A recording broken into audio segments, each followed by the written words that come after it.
Hey everybody, hope y'all are doing well. Today I wanted to do something a little bit different and just kind of jog your brain a little bit and kind of expand your horizons and maybe consider some things, right? Because I've been looking uh, over these past couple years at what would it look like overseas. Everybody says, you know, you can retire overseas and live cheaply, right?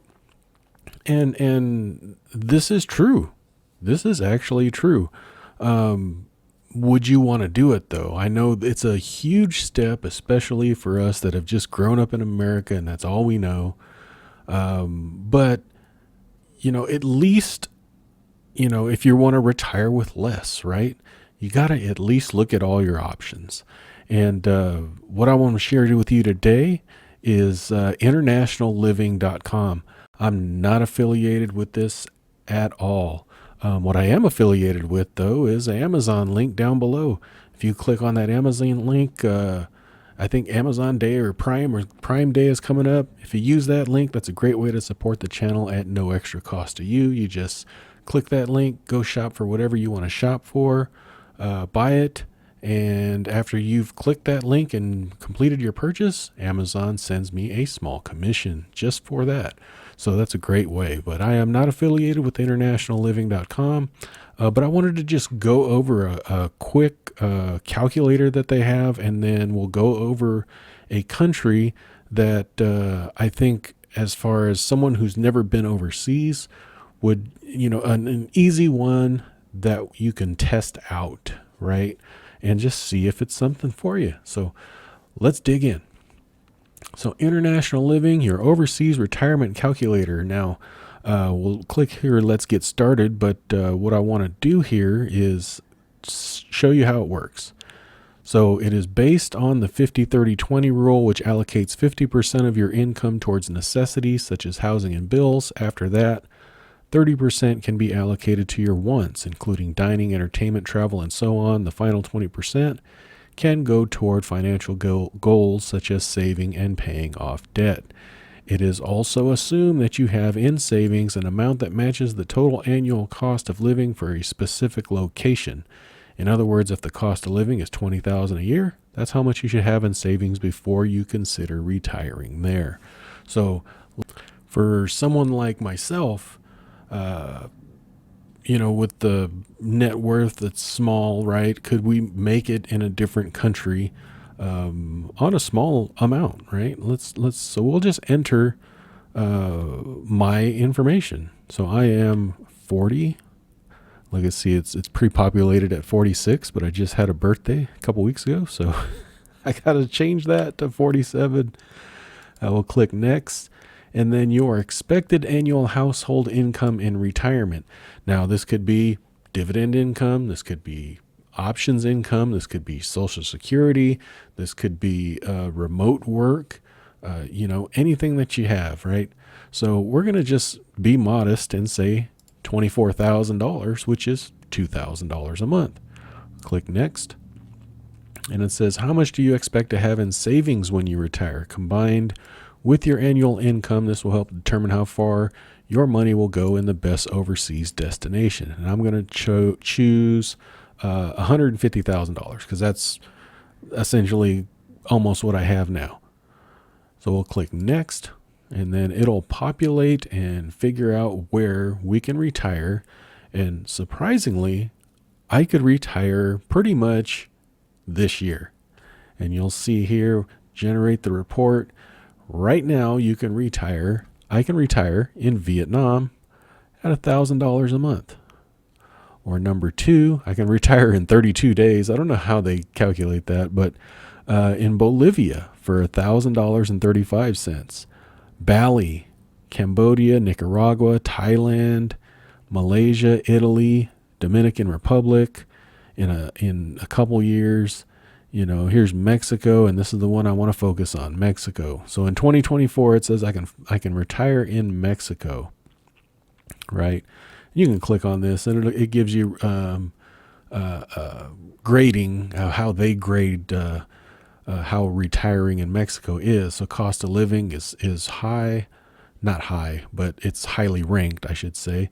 Climate is good, healthcare is good, housing is good, benefits and discounts are okay, visa and residence is good, fitting in and entertainment is good, development is good, governance is okay, opportunity okay. So, like I said, I'm going to leave a link down there. You can dig into more of this stuff, but real quick, we're going to talk about Mexico, and we'll look over here. And the reason why I chose Mexico to focus on is because I think it's the easiest one for most people, right? Because Mexico, a lot of them speak English, right? It's on the, you don't have to take a flight and go across the pond to another country, right? It's right there. It's close. It's the United States neighbor. Large country, 3 times the size of Texas, right? And then more than 1 million Americans and about 500,000 Canadians live in Mexico either full-time or part of the year.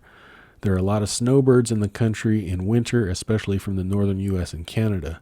So if there is this many people, 1.5 million North Americans, right, living there, that would tell me that,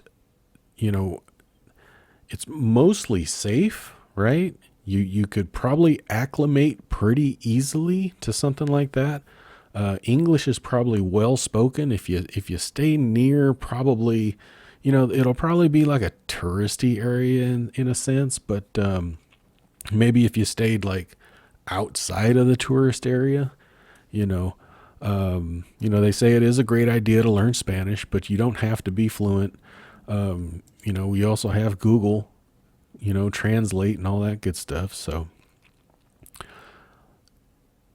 but a retired couple could live well in Mexico for right around $2,000 a month. That covers housing, transportation, healthcare, utilities, food, everything. Some people get by on less, and just dependent upon your lifestyle, right? Now, here's the thing.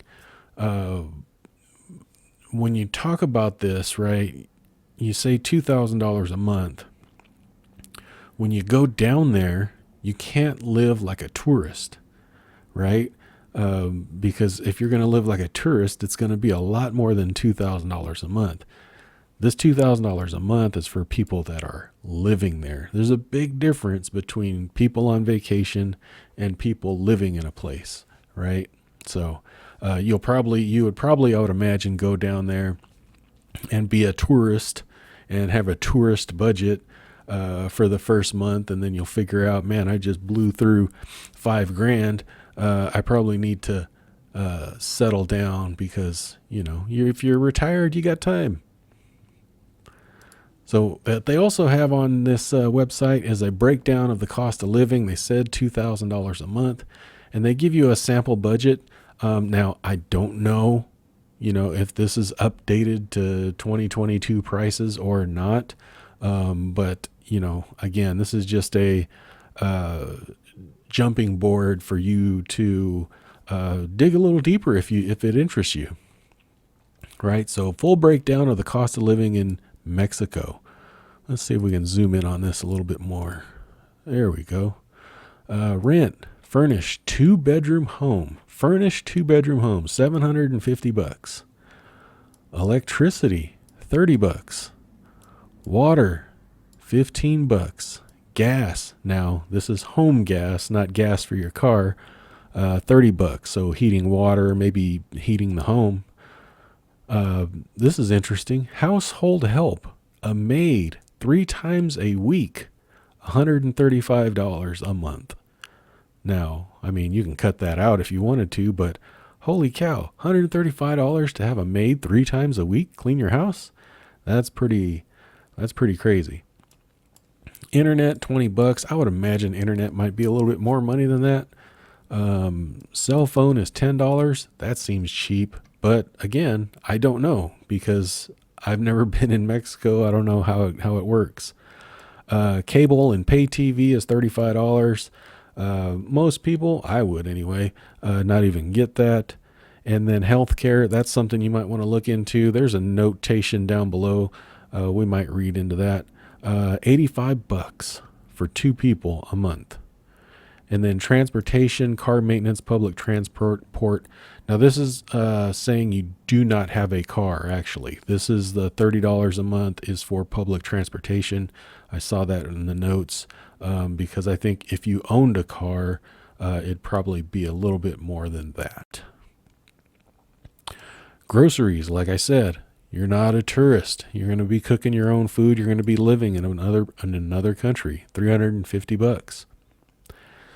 Entertainment, so dining out and other activities, $250. So you get a pretty decent budget to go out and be the tourist, right? And then miscellaneous and incidentals at $150. Monthly total, $1,890. That adds up to $22,680 per year. So real quick, let's look at the health care. If you have a valid residence visa, you could sign up to one of Mexico's nationalized health systems. With IMSS, your health care costs will run about $500 per adult per year or less, plus any medications that you choose to buy on your own. If you have a valid residence visa, the national system INSABI is free. If you have private health insurance, this can add several $1,000s a year to a couple's annual costs, perhaps $300 a month.